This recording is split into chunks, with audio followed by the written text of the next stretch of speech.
વડોદરા શહેરના દંતેશ્વર વિસ્તારમાં 747 મકાનો ધરાવતી સોસાયટીના રહીશોએ બેનરો લગાવી ફરી એકવાર વિરોધ પ્રદર્શન કર્યું છે. સોસાયટી નજીકમાંથી પસાર થતી રૂપા રેલ વરસાદી ખુલ્લી કાંસના પાણીની દુર્ગંધ, ગંદકી સાથે મચ્છરોનો ઉપદ્રવ, ચોમાસામાં સોસાયટીમાં ભરાતા પાણીથી પરેશાન લોકોએ કાયમી ઉકેલની માંગ સાથે ઉપવાસની ચીમકી ઉચ્ચારી છે.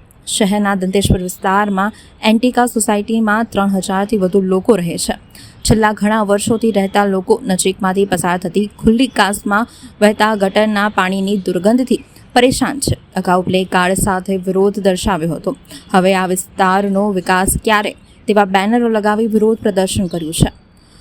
સ્થાનિકોની માંગણી છે કે કાંસની સફાઈ સાથે ખુલ્લી કાંસ બંધ કરી કાંસમાં દૂષિત પાણી ઠાલવવાનું બંધ કરવું જોઈએ. આ દરમિયાન સોસાયટીમાં પીવાના પાણીની સમસ્યાને લઈને પણ મહિલાઓએ કોર્પોરેશન સામે આક્રોશ દર્શાવ્યો છે.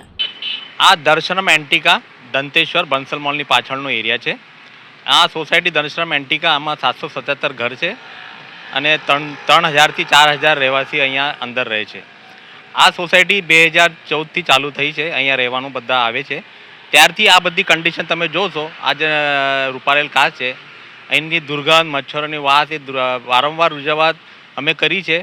કમિશનરને પણ કહેવામાં આવ્યું છે, કેટલા બધા પત્ર લખવામાં આવે છે, પણ આજ સુધી ના કોઈ કમિશનર આવે છે ના કોર્પોરેટર અહીંયા વિઝિટ કરે છે કે ભાઈ અમારી દશા શું છે. વરસાદ પડે ત્યારે અમારા સોસાયટીમાં 3 થી 4 ફૂટ પાણી અંદર ભરાય છે.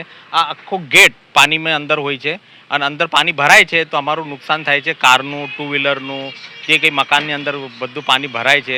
3 થી 4 દિવસ અમારી બધી લાઇટ નહીં હોતી, બધા ઘરે બેસી રહે છે અને નોકરી પણ બધું ધંધો બંધ રહે છે.